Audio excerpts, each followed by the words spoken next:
My name is Stephen Ballington, and I'm sitting here with the Leroy brothers. I met them today on the street, and they insisted on talking to me. In our conversation, they brought up net neutrality, which I was not familiar with, actually. And after a heated debate and a few swings and misses, the brothers have settled down enough and have come together to work out their differences.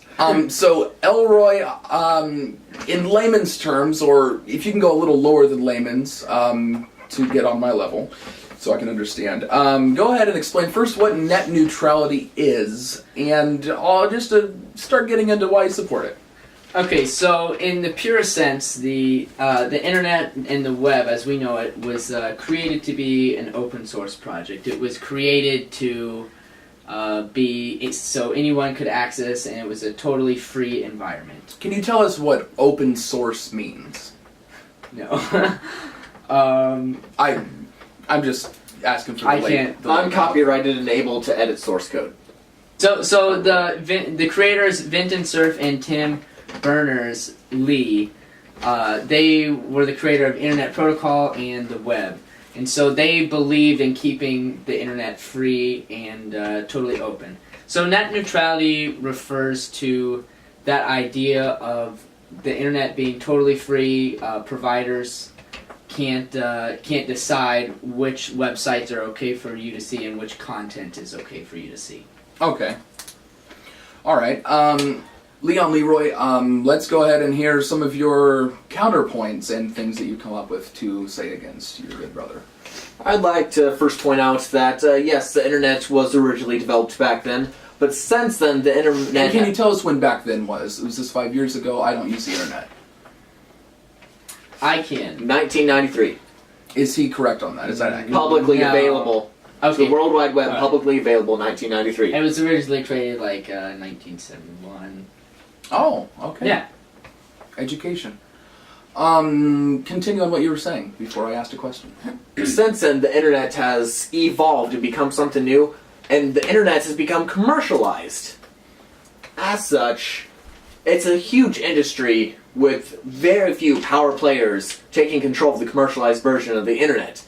As such, we need to take steps to avoid such companies abusing their powers.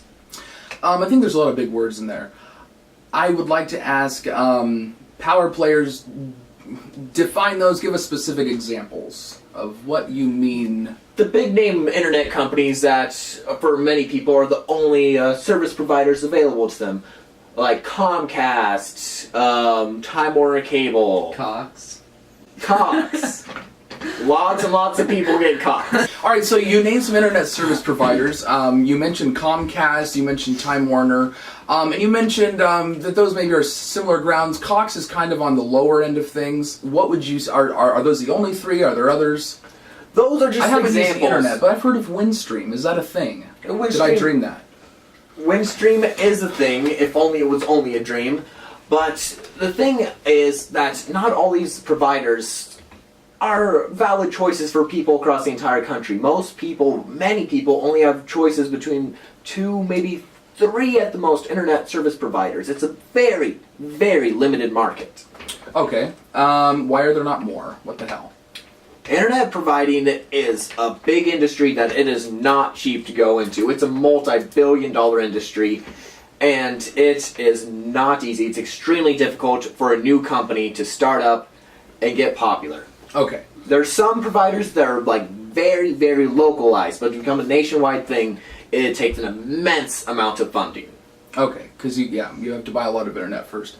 Okay, so Elroy, to what Thomas just said, and hopefully you heard, say something against that.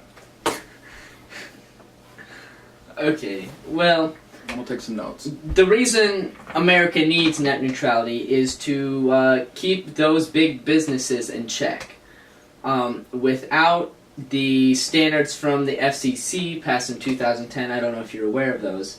I'm not actually. Okay, the FCC in 2010 passed the open internet rules, and there were 3 very basic guidelines to make sure companies weren't taking advantage of their customers and their clients. So the first one is transparency. They have to be able to disclose how they are managing their network. So that'll give the SEC control to see that the companies are really being honest in the way they are providing service to different customers. Another rule is no blocking. Providers can't block access to legal content. Okay. So that means maybe Comcast supports NBC News because it's the same owner.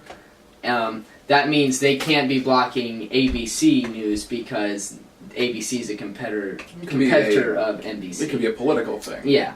And then no discrimination. They can't favor one traffic source over another.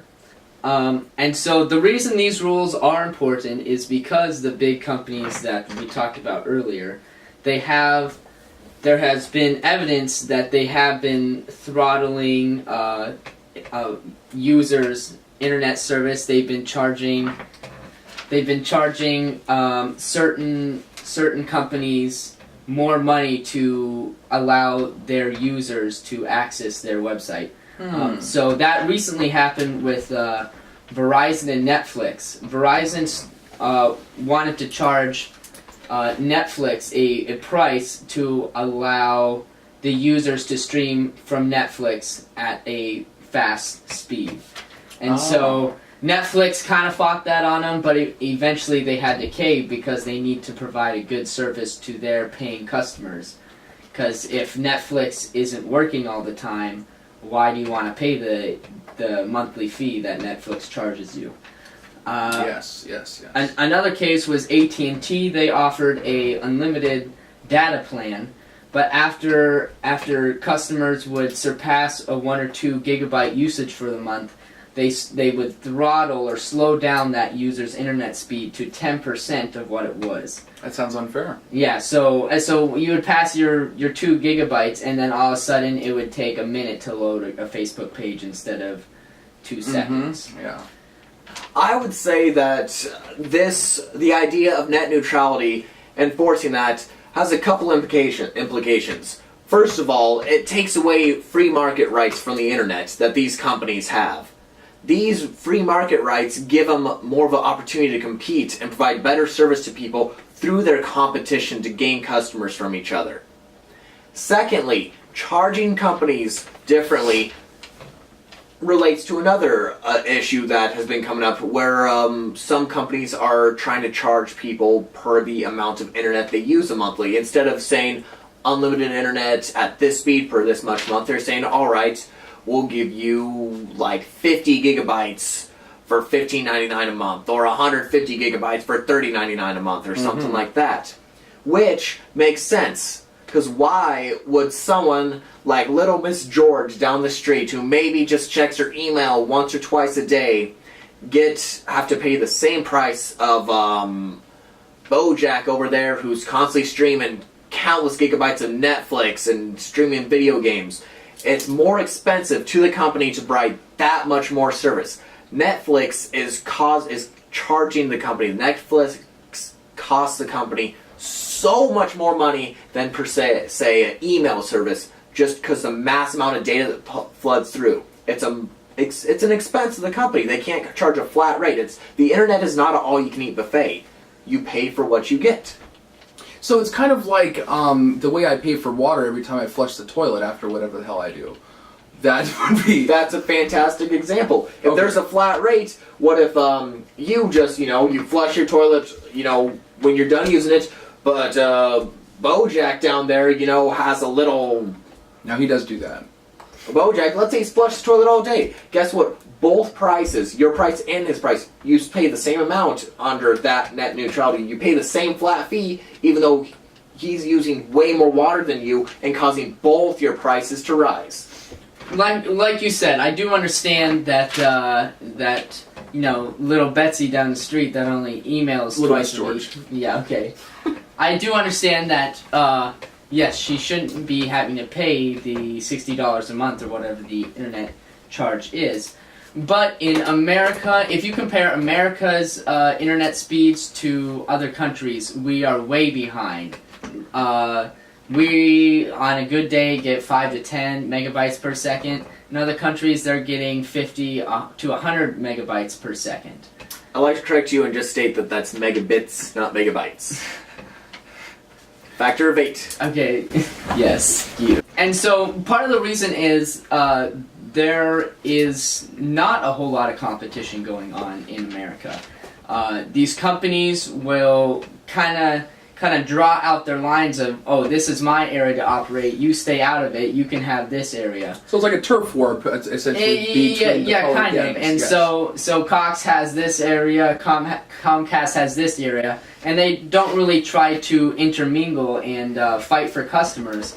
They just let the customers in this area have to go to Cox. It sounds kind of like a gang war, but where the gangs don't fight each other. Yeah, exactly. And I don't know why. It's a very peaceful. The two gangs have come to an agreement not to fight, and in this scenario that is bad because competition is what is going to lower the internet cost for every customer, and you're seeing with Google Fiber, if you guys have heard about that, Google is coming out. I haven't actually. No. Okay, well, Google is coming out with their own internet providing service, and they are delivering awesome speeds at awesome prices. And so, where Google Fiber is going to launch and test in different markets, you're seeing the home competitor like Comcast or whoever's operating there. All of a sudden, they're making their service a lot better, and they're making their service faster and cheaper. Okay. I'd like to point out that you basically just said how Google Fiber is coming in as competition, thus both sides are offering better service because of that. I'd like to also bring up the fact, which many people overlook, is with net neutrality, the government needs a way to enforce this. And the way to enforce this, I believe, is a violation of privacy rights. They need to enforce by being able to plant, technology around to observe the internet providers and basically see where traffic is coming from, what kind of traffic is going through, and basically invade traffic. Now, internet regulations, also the Fourth Amendment, the rights to privacy, mean that the government should not be able to look into our private internet data being traveled throughout. That is anonymous, that is private, that should not be able to be just looked into by the government. I am not a fan of the government looking into stuff, so... And I would... Lean into Mr. Leon. What do you have to say? I would agree with you. Under net neutrality, how is the government able to look into my personal info? How the government needs... the government needs some way to keep tabs on these different internet service providers through net neutrality, and they can't just go on a trust system here. They basically need to observe the traffic and what information is coming. They basically need to observe the traffic to make sure there's not blocking and throttling to specific IPs and places. And to do that, they need to see where the information is coming from, where it's going, and the type of information, which I believe is an invasion of privacy. That's why I don't use the internet. But I am still very concerned with these modern issues. Continue. So, the government has recently tried to pass acts like SOPA and PIPA to stop net neutrality, and the reason a lot of users in big companies like Google, like Microsoft, like Yahoo have come out and stood against these acts is because they are afraid of the extra control the government will have over the internet, and also government meaning big money and people who have money to throw around in lobbying and stuff. That all sounds like a lot of bad stuff, and I appreciate your point, and I think you can leave my house. I side with him. Net neutrality is a good thing. That's right. Get your sweet bottom out of here. What? Thank you guys so much for watching. It was sort of like a little debate about net neutrality. I kind of wanted just to educate you a little bit more about what it is. Net neutrality is a good thing, and that if it's not heeded, it's going to pose a lot of problems for the government. And I just hope that you come out of this a little bit more educated, and that... Thanks for watching! You just make my insides tingle.